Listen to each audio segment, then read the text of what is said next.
Hello, fifth grade. Welcome back to another exciting episode of our reading for today. Now, we are going to be looking at day 2 of our comprehension-based texts. Comprehension skill. We had facts and opinions yesterday. What is a fact? Well, it is a statement that can be proven. And an opinion is a statement that cannot be proven. A good example, instead of just giving you definitions, a fact would be, I was born in 1995. You can prove that. You can go and look at my birth certificate and see that my mom had me in 1995. A fact or an opinion, I was the sweetest baby ever. I don't even know if everyone thinks that. An opinion is something that has a little bit of a weight to it that allows it to be argued with. For instance, my example yesterday was that Chick-fil-A was the best restaurant ever. Not everyone may think that. Not everyone may think I was the sweetest baby. Some of my pre-K teachers might have thought that I was, a little baby devil, or a really mischievous little kid, a deviant.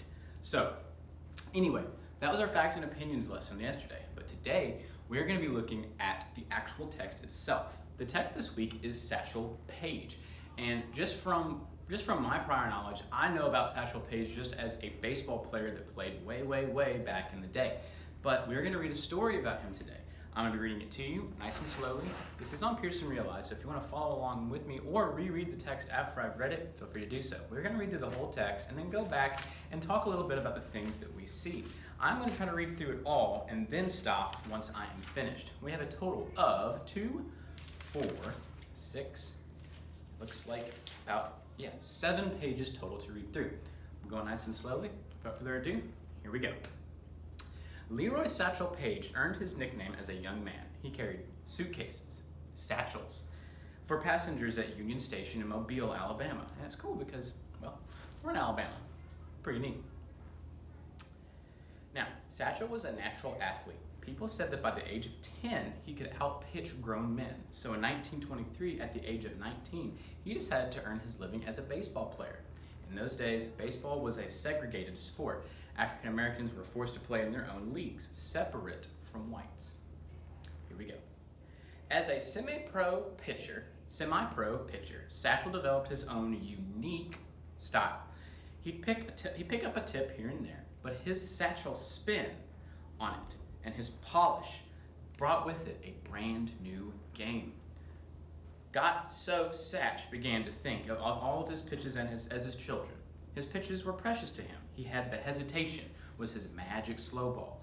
The trouble ball caused all sorts of havoc. And then there was the B-ball, which according to Satch would always be there where I want it to be, hence the name B-ball. So, these cool pitches, awesome. Again, he's a pitcher. There was an odd way about his pitching. He would stand tall and straight as an oak tree on the mound. His foot looked to be about a mile long. And then when he shot it into the air, it seemed to block out the sun. Satch's arms seemed to stretch forever, winding, bending, twisting. And then there was that grin he flashed just as he released the ball. It seemed to say, go ahead, just try and get a hit off that. Strike one, and you never saw it coming. One minute it was there plain as day in his hand, and then all of a sudden, strike two. It was in the catcher's mitt. The batter would strain his eyes, squint a little. Here it comes. Got it now. Strike three. And just like that, all over. Next batter up. Give it to him, Satch. Show him your stuff, fans and teammates would shout. And he did, every time. Folks would pack the stands to see how many Satchel could strike out in one game. He made the crowds laugh with his fast talking and slow walking. A man's gotta go slow to go long and far, he'd say. But mostly, he made them cheer. Never in his 19 years had he heard a sweeter sound. The more cheers he heard, the more confidence grew in him. A kind of confidence that made him call to the outfield with the bases loaded and the last hitter up to bat. Why don't you all have a seat? Won't be needing you on this one. Love this guy. Wherever the crowds went, a good paycheck followed the money. So he made sure to keep them coming. After just 1 year, he was playing in the Negro Major Leagues for the Chattanooga Black Lookouts. And the folks were still cheering and shouting, give it to him, Satch, show him your stuff. There were 2 major leagues back in 1924 when Satchel was called up. Because the white Major League ball clubs wouldn't allow blacks to play in their leagues, blacks had created their own. and in 1920 named them the Negro Leagues. The white major league players enjoyed trains, hotels, hot meals, and short seasons. Negro League players, on the other hand, they were often refused meals in restaurants and rooms in hotels. They ate on the road and slept where they could, in train depots or on baseball fields. They played 2, sometimes 3 games a day, nearly every day, in a season as long as the weather would hold. And when the season ended in America, Satch went right on playing and traveling in other parts of the world. Life in the Negro Leagues suited Satchel. He was a traveling man. One city would never hold him for long. He moved from Alabama, where he played with the Birmingham Black Barons, to Tennessee, where he played with the Nashville Elite Giants, and then to Pennsylvania, where he played with the Pittsburgh Crawfords. From the first breath of spring to the cool rush of fall, he would ride.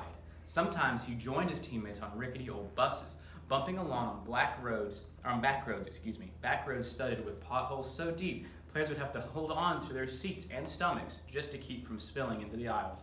But mostly, he drove alone, in cars that would take him wherever he wanted to go. The fans would always be waiting for him in the next town. Their wait could be a long one. He was never much for keeping anyone's time but his own. Doing great, guys. We're almost done.